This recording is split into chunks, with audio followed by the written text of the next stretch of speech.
নাসির সাহেব বলেছেন, মুফতি রায়হান সাহেব বলেছেন, গতকালকে আমি ওখানে গিয়েছিলাম। যেহেতু পশ্চিমবাংলায় আমাদের জন্ম এবং 60 বছর বয়স হলো, আমরা পশ্চিমবাংলায় শান্তি আছে এইভাবে আমরা মানুষ হয়েছি। আমার বাড়ি করজগ্রাম, পাশে দাঁইহাট আছে, কাঁটু আছে। দাঁইহাটে তো 100% হিন্দু ভাইরা সেখানে থাকেন। আমি নির্দ্বিধায় বলতে পারি, আমরা দাঁইহাট যখন যাই আমাদের মনে হয় না যে আমি মুসলিম জায়গায় আছি না হিন্দু জায়গায় আছি। এই যে একটা পরিবেশ, এটা কিন্তু একটা বিরাট বড় আমাদের শান্তির সঙ্গে একসঙ্গে থাকার একটা বিরাট বড় একটা জায়গা। সেই সূত্রে কিছু মানুষ আছে রাজনীতির স্বার্থে এটা নষ্ট করার চেষ্টা করছে।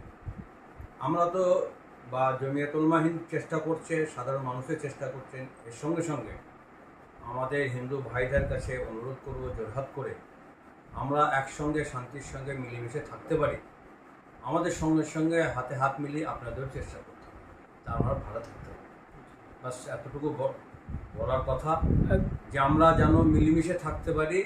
এই চেষ্টা আমাদের একা করলে হবে না, সকলে করতে হবে। রাজনীতির জায়গা আছে, তারা রাজনীতি করবেন, চুটি করেন, এখানে কোনো আমাদের আপত্তি নিয়ে বলার নেই।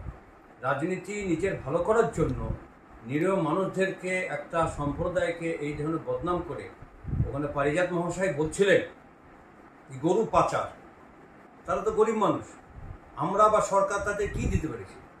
তারা যে সংসার চালায়, ন্যূনতম তাদের যে খরচ হয়, কেন্দ্র বা রাজ্য কতটাই বা দেন, তো তাদের সংসার চলে কি? গরুর বিভিন্ন জায়গায় গরুর হাট আছে, তার মাধ্যমে তারা ব্যবসা করে। জোর করে চাপিয়ে দেওয়া এই যে পাচার, এটা জঘন্য খারাপ কথা এবং পরিবেশ নষ্ট করার একটা প্রক্রিয়া, এটা বন্ধ হওয়া দরকার।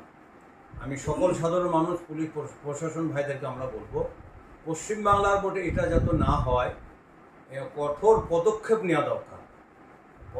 পদক্ষেপ না নিলে ভবিষ্যতে কিন্তু হতেই থাকবে, এটা খুব খারাপ কথা।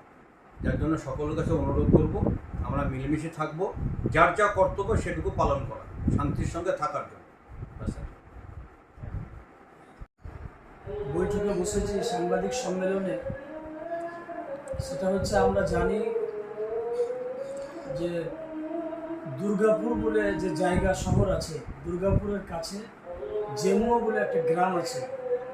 সেই জেমুয়া গ্রামের কিছু গরিব, অসহায়, দুস্থ মানুষ, তারা জীবিকা নির্বাহের জন্য এবং চাষের জন্য গরু ক্রয় করতে গিয়েছিল। আশুরিয়া হাট বলে একটা হাট আছে বাঁকুড়ার, আশুরিয়া হাট থেকে তারা কৃষি কাজের জন্য, জীবিকা নির্বাহের জন্য কিছু গরু যখন আশুরিয়া হাট থেকে কিনে নিয়ে আসছিল, ঠিক পথিমধ্যে ওই কোকো ওভেন বলে একটা থানা আছে, তার কাছাকাছি জায়গায় ওই রোডে তাদের গাড়ি কিছু দুষ্কৃতী, সমাজ বিরোধী, বিজেপির কিছু দুষ্কৃতী, আপনারা নিশ্চয়ই শুনে থাকবেন বিভিন্ন সংবাদ মাধ্যমে, যে বিজেপির কিছু দুষ্কৃতী, তার মধ্যে যে ওখানে বেশি নেতৃত্ব দিয়েছে, ওর নাম হচ্ছে পারিজাত গাঙ্গুলি। ওর নেতৃত্বে, ওর উস্কানিতে কিছু মানুষ ওই গাড়িটা, পিকআপ ভ্যানটা আটকিয়ে সেখান থেকে 6-7টা মানুষকে, যাদের বয়স 60-65-র ঊর্ধ্বে বয়স, এমন 3 জন আছেন, এবং কিছু মানুষ যে 50-52 বছর বয়স, 6-7 জনকে ওখান থেকে গাড়ি থেকে নামিয়ে তাদের উপরে অকারণে বেধড়ক প্রহার এবং মার এমনভাবে মেরেছে। এটা ভারতবর্ষের জন্য, বাংলার জন্য, আমাদের জন্য এটা অত্যন্ত লজ্জাজনক বিষয় যে অত বয়স্ক মানুষকে কতটা অমানবিক হলে এমন অত্যাচার করা যায়। বয়স্ক মানুষ, তাদের হাতে দড়ি বেঁধেছে, দড়ি বাঁধার পরে চর থাপ্পড় মেরেছে, এমনকি গলায় দড়ি পর্যন্ত বেঁধেছে। ওই পারিজাত গাঙ্গুলি বলে যে নেতা, ওই নেতা আবার উস্কিনি দিয়ে বলছে যে গলায় দড়ি বাঁধ, এইভাবে বলা হয়েছে। এবং তার সাথে সাথে তাদেরকে কান ধরে উঠবোস করানোর পাশাপাশি অনেক মানুষের সামনে, জনসমক্ষে তাদেরকে কান ধরে হাঁটানো করা হয়েছে। এমনকি জয় শ্রীরাম বলে যে শব্দ, এটা অমুসলিমদের কাছে, হিন্দুদের কাছে এটা একটা পবিত্র শব্দ, পবিত্র নাম, কিন্তু মুসলমানদের কাছে এটা, মুসলমানদের জোর করে বলানো যায় না। আমরা যেমন জোর করে কোনো হিন্দুকে, কোনো মুসলিমকে আমরা জোর করে আল্লাহু আকবার, নারায়ে তাকবীর এটা বলতে পারি না। সংবিধান তো সে অধিকার দেয়নি। অধিকার দিয়েছে নিজ নিজ ধর্ম সে তার স্বাধীন মতো পালন করবে। ওদেরকে নির্যাতন করার পাশাপাশি তাদেরকে জয় শ্রীরাম জোর করে বলানো হয়েছে। এই ঘটনায় আমরা বর্ধমান জেলা, পূর্ব বর্ধমান, পশ্চিম বর্ধমান জেলা জমিয়তুল উলামায়ে হিন্দ নেতৃত্ব অত্যন্ত এর জন্য দুঃখিত।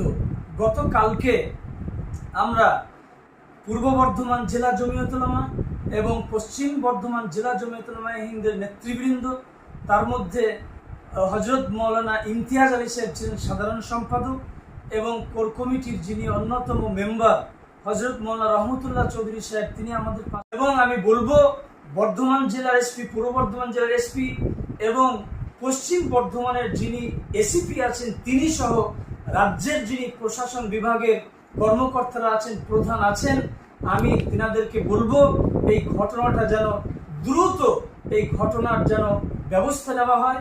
খাস করে এই পারিজাত বলে যে গাঙ্গুলি বলে যে অত্যন্ত নিম্নমানের কুরুচিকর মন্তব্য করেছে যে আমি বেশ করেছি, তাকে সাংবাদিক জিজ্ঞাসা করছে আপনি এই ঘটনা ঘটিয়েছেন?